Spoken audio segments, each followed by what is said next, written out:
আজকে গাছে না জানো অনেক ফুল ফুটেছে, কি ভাল লাগছে। এত ফুল দিয়ে ঠাকুর পুজো দিতে কি ভালো লাগে না? বেশ সিংহাসনগুলো ভরা ভরা থাকে, দেখতে খুব সুন্দর লাগে। তো হ্যালো বন্ধুরা, জানো আজকে আমি ছাদে উঠেছি। আজকে হচ্ছে মহাশিবরাত্রি, দেবের দেব মহাদেবের আজকে পুজো। তো আমি আমার মতো করে পুজো করব, তো ছাদ থেকে ফুল নিয়ে এসেছি, সকালের সমস্ত কাজ কমপ্লিট করে নিয়েছি। চলো এবার পুজোটা আমি কিভাবে দিই সেটাই তোমাদের সঙ্গে শেয়ার করছি, আশা করছি ভালো লাগবে। প্রথমে আমি একটু চন্দন ঘষে নিয়েছি, তারপরে এবার থালাটাকে সাজিয়ে নিচ্ছি। থালাটা সাজানো থাকলে দেখতেও ভালো লাগে আর কাজটা হতেও সুন্দর হয়, তাড়াতাড়ি হয়। তো চন্দন, পৈতে, ঘি, মধু, কলকে আর গাজা আর একটু কর্পূর, এগুলো প্রথমে সাজিয়ে নিচ্ছি। এগুলো সূক্ষ্ম জিনিস তো, দেখবে হাতের সামনে না থাকলে পেতে অসুবিধে হয়। তো প্রথমে সাজিয়ে নিলাম। আর দুধের প্যাকেটটা রাখছিলাম কিন্তু হচ্ছিল না বলে ওটাকে সরিয়ে দিয়ে বেলপাতা আর কাটা, মানে ধুত্র ফুলের কাটা আর মালা, আকন্দ ফুলের আর ধুত্র ফুলগুলো রেডি করে নিয়েছি। ও, গঙ্গা জলটাও রাখতে ভুলে গেছিলাম, তাই গঙ্গা জলটাও রেখে দিলাম। এবার ডাব দুধ আবার রেখে দিলাম। আর ওই যে গাছ দিয়ে ফুল তুলে এনেছি সেইগুলোও দিলাম।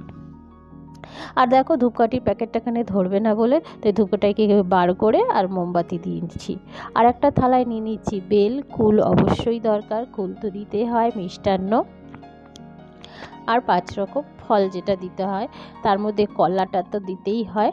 আর হচ্ছে আম, এই আম না ভুল বললাম, আপেল আর লেবু দিয়েছি। এই আমার যত সামান্য দিয়ে আমি ভগবানকে সেবা দেবো। তো চলো আমি রেডি করে নিই, কারণ মন্দিরে যখন যাব তখন তো ওইভাবে নিয়ে যাওয়া যায় না, কারণ অনেক লোক থাকে মন্দিরে, আর একটা একটা করে কি করে করব, তাই একবারে ঘর থেকে রেডি করেই নিচ্ছি। ঘরের দেবতাকেও দেবো আর বাইরের দেবতাকেও দেবো। তো প্রথমে দুধ ডাব সব কেটে ঘটিতে নিয়ে নিয়েছি, চন্দনটাকেও দিয়ে দিয়েছি। আর কর্পূর কিন্তু মহাদেবকে দিতেই হয়, মাস্ট। তারপরে গাজাটাকেও ধরে নিয়ে মানে ঢেলে নিয়েছি একবারে সব। আর ঘি আর মধু। ছোটোবেলার কথাগুলো মনে পড়ছে, যখন মনে হতো শিবরাত্রি আসবে তার আগের থেকে কোথায় কাটা পাবো, কোথায় ধুত্রা ফুল পাবো, এইসব জোগাড় করতাম, এখানে মাঠে ঘাটে ঘুরে বেড়াতাম। আর যত দিন যাচ্ছে সব যেন পরিবর্তন হচ্ছে, একে একে অনেক কিছু পরিবর্তন হয়েছে। আজকাল ছেলেমেয়েরা কেউ মাঠেও যায় না, ঘাটেও যায় না, ঘর থেকেই বেরোয় না। আমরা যেইটুকুনি করছি সেইটুকুনি দেখে যদি শেখে তো ভালো, আশা করি শেখাটা উচিত। তার জন্যই তো আমরা করি, যেন আমাদের এই জিনিসগুলো মানে এই ধর্ম সংস্কৃতিগুলো যেন ওরাও একটু শিখতে পারে, করতে পারে, ধরে রাখতে পারে। না হলে আমরা যদি না করি ওরা কি করে শিখবে, কি করে রাখবে, তাই না? তো চলো, আমার ঘরের মহাদেবের মাথায় জল দেওয়া হয়ে গেছে। এবার এটাকে ভালো করে মুছে এক এক করে ফুল দিয়ে সাজিয়ে দিই। আমি আমার মতো করে পুজো করি। আমি অত মন্ত্রে তন্ত্রে জানি না, আর শুনেছি ছোটোর থেকেই যে মহাদেব বেলপাতাতেই সন্তুষ্ট। তো ওটাই চেষ্টা করি। আমি কোনো দিন তুলসী, আমার মা বলেছে মহাদেবকে তুলসী পাতা দিতে নেই, তাই আমি কোনো দিন মহাদেবকে তুলসী পাতা দিই না। মহাদেব বা বড় কাছারি বাবা, আমি তুলসী পাতা দিই না। যাই হোক, আর বেল তো মহাদেবের প্রিয় ফল। তো দেখো তো আমার মহাদেবকে কেমন লাগছে। মহাদেব যেন সবার সবার সবার মঙ্গল করে, ভালো করে, এই কামনা করি উপরওয়ালার কাছে, ভগবানের কাছে, যে সবার ভালো করো। তো চলো, আমার এক এক করে ঠাকুর পুজো দেওয়া হয়ে গেছে। আর আমি শুধু ঠাকুর পুজো দেওয়ার সময় একটাই বলি, ওং হিং হোং নমঃ শিবায়, ওং হিং হোং নমঃ শিবায়, ওং হিং হোং নমঃ শিবায়। এছাড়া আমি আর কোনো মন্ত্রতন্ত্র জানি না।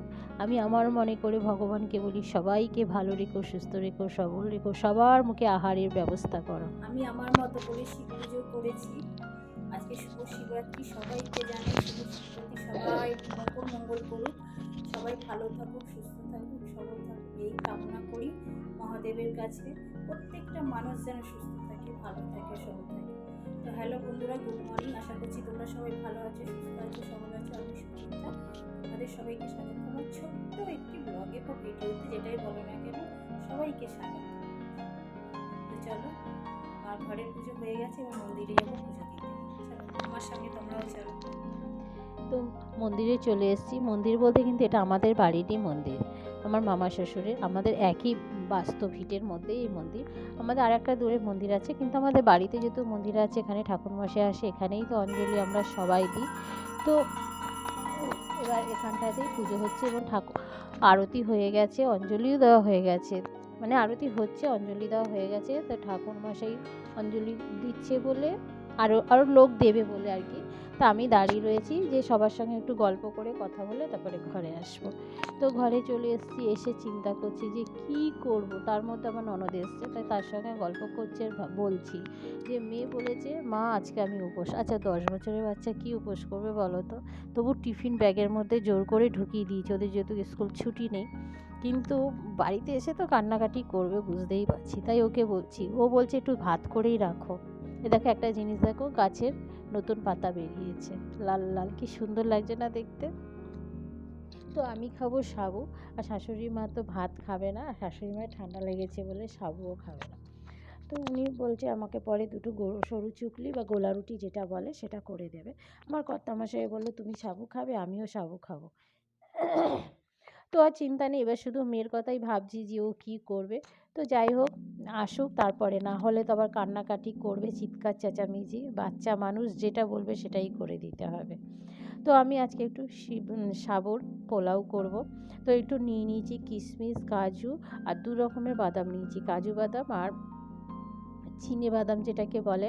এই চিনে বাদাম না ভাজা যখন মুখে পড়ে না খুব সুন্দর লাগে, তো ওইটাই দিয়ে দিয়েছি। চাউমিনের সঙ্গেও ভালো লাগে, পোলাও, এই যে খিচুড়ি বা সাবুর পোলাও টোলাও এগুলোর সঙ্গেও ভালো লাগে, চিড়ের পোলাও করলে সে সাথেও ভালো লাগে। তো যাই হোক, ওগুলো হালকা করে একটু আমি মাখন দিয়ে ভেজে নিয়েছি। আজকে কোনো সাদা তেল বা এর তেল খাবো না, আর এতে না হলুদ চলে না, তাই হলুদ দেবো না, এমনি সাদা মাটা করবো। এতেই কালারটা বেশ সুন্দর আসবে ভাজতে ভাজতে। তো ওইগুলো ভাজা হয়ে গেছে, একটু গরম মশলা দিয়ে দিয়েছি, একটু নুন আর হালকা করে একটু চিনি দেবো, যেহেতু পোলাও একটু মিষ্টি মিষ্টি না হলেও তো ভালো লাগবে না। ব্যাস, এবার ভালো করে নাড়িয়ে নামিয়ে নেব। দেখেছো কত ঝরঝরে, তোমরা কিন্তু এইভাবে করে দেখতে পারো, আশা করছি তোমাদের ভালো লাগবে।